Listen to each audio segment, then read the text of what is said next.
السلام علیکم ورحمۃ اللہ وبرکاتہ۔ میرے عزیز دوستوں، میرے بزرگوں، آج میں نماز کے متعلق ایک اہم بات بتانے جا رہا ہوں۔ نماز کتنی قابل قدر چیز ہے، نماز کتنی اہم عبادت ہے اللہ کی طرف سے۔ ایک پچھلے زمانے میں کوفہ کے اندر ایک کلی تھا۔ کلی کہتے ہیں جس کو جو بوجھ اٹھاتا ہے ایک دوسرے کا۔ آپ نے دیکھا ہوگا اسٹیشنوں پر بوجھ اٹھانے والے کو کلی کہا جاتا ہے۔ تو وہ بھی ایک کلی تھا کوفہ کے اندر، جس کا کام یہ تھا کہ لوگوں کے مال کو لے جاتا تھا، پھر ادھر سے لاتا تھا۔ یہ ان کا پیشہ تھا، اسی سے اپنا گزارا کر رہے تھے۔ لیکن ہوا یہ اتفاق سے، ایک دن وہ کسی کے مال کو لے کر جا رہے تھے تو دیکھا کہ راستے میں ایک آدمی ان کو ملا۔ اس رات آدمی نے اس سے کہا کہ آپ کہاں جا رہے ہیں؟ تو اس نے بتایا کہ میں تو وہی جو ادھر جا رہا ہوں جہاں اس کی منزل تھی۔ تو اس نے کہا کہ میں بھی وہی جا رہا ہوں اور مجھے آپ اپنے ساتھ لے چلیں۔ تو اس نے کہا کہ اچھا چلیں۔ تو اس آدمی کو اس نے اپنے سواری پر سوار کیا۔ چلتے چلتے دو راستے آئے، ایک راستہ تو وہ تھا جس پہ کلی ہمیشہ آتا جاتا تھا، اور ایک راستہ اسی میں سے ٹچ تھوڑا سائڈ سے جا رہا تھا۔ تو جب وہ راستے پر آئے جہاں دو راستے مل رہے تھے، وہاں پر آ کر جب پہنچے تو پیچھے جو بیٹھا تھا جس کو سوار کیا تھا، اس نے کہا کہ اس راستے سے چلیں گے۔ تو کلی نے کہا کہ بھائی یہ راستہ میں نے نہیں دیکھا، میں تو بارہا جب بھی آتا جاتا ہوں تو اس راستے سے آتا جاتا ہوں۔ اس آدمی نے کہا کہ نہیں جی، یہ جو راستہ ہے نزدیک کا راستہ ہے اور اس سے جلدی ہم اپنے منزل تک پہنچ جائیں گے۔ اس نے کہا کہ ٹھیک ہے۔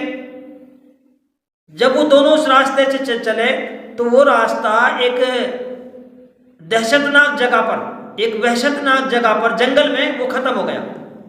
جہاں پر وہ ختم ہوا تو دیکھا کہ وہاں پر تو کھوپڑیاں پڑی ہوئی ہیں، مرے ہوئے آدمی پڑے ہیں، اور وہ پیچھے سے اترا اور اس نے کھنجر نکالا، اور کھنجر نکال کر اس نے کہا کہ اب تجھے ماروں گا میں۔ تو اس بیچارے کلی نے کہا کہ بھائی مجھے مت مارو، یہ جو سامان ہے اس کو تم لے لو لیکن مجھے مت مارو۔ تو اس آدمی نے جس کو سوار کیا تھا اس نے کہا پہلے میں تجھے ماروں گا، اس کے بعد اس سامان کو لوں گا۔ تو اس نے کہا کہ جب دیکھا کہ یہ مانے گا نہیں تو اس نے کہا جی مجھے 2 رکعت نماز پڑھنے دو۔ تو اس ڈاکو نے پیچھے جو بیٹھا تھا اس نے کہا کہ ہاں، اس نے ہنس کر کہا کہ تم بھی نماز پڑھ لو، کیونکہ جتنے یہاں پر مرے پڑے ہیں سب نے نماز کے لیے کہا تھا، لیکن ان کی نماز نے ان کو کوئی کام نہیں آئی، ان کو کوئی فائدہ نہیں پہنچایا۔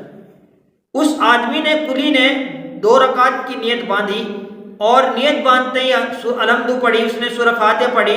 اس کے بعد اس کو سورت بھی یاد نہیں آئی، کیونکہ ظالم ادھر کھڑا تقاضا کر رہا تھا کب یہ سلام پھیرے، کب اس کو میں ماروں۔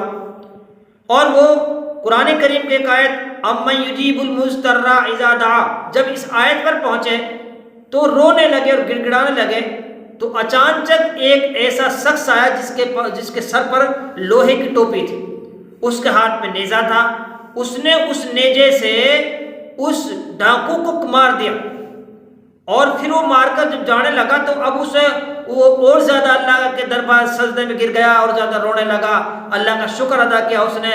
تو اس کے پیچھے جب جانے لگا اس سے کہا کہ جی آپ کون ہیں؟ تو اس نے کہا کہ میں امن یجیب المضطر اذا دعا، اس کا غلام ہوں، یعنی اللہ نے مجھے بھیجا ہے تمہاری حفاظت کے لیے۔ تو وہ تو چلے گیا، لیکن نماز اتنی ہی اہم عبادت ہے۔ ابن سیرین رحمۃ اللہ علیہ کہتے ہیں اگر مجھ کو جنت میں جانے کے لیے اور 2 رکعت نماز پڑھنے کے لیے اختیار دیا جائے کہ 2 رکعت نماز پڑھو گے یا جنت میں جاؤ گے، تو میں 2 رکعت نماز پڑھنے کو اپنے لیے پسند کروں گا، اس لیے کہ 2 رکعت نماز کا پڑھنا میرے مالک کی رضا کے لیے ہے اور جنت میں جانا میری مرضی کے لیے۔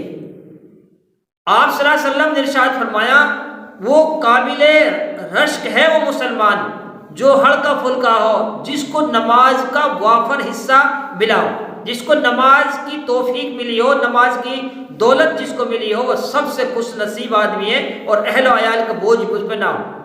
تو اس لیے آئیے ہم دوستو سب ہم عہد کرتے ہیں اللہ تعالیٰ سے کہ ہم کبھی نماز کو نہیں چھوڑیں گے۔ نماز اور صبر یہ مسلمان کے سب سے بڑے ہتھیاروں میں شمار کیے جاتے ہیں۔ نماز سب سے بڑی دولت ہے، قبر میں ہم جائیں گے سب سے پہلے نماز کا حساب ہوگا۔ اس لیے آئیے دوستو ہم سب عہد کرتے ہیں آج کے بعد ہم کبھی نمازوں کو نہیں چھوڑیں گے، نماز کو وقت پر پڑھیں گے، نماز کی قدر کریں گے۔ اللہ تعالیٰ مجھے اور آپ کو عمل کی توفیق نصیب فرمائے، آمین۔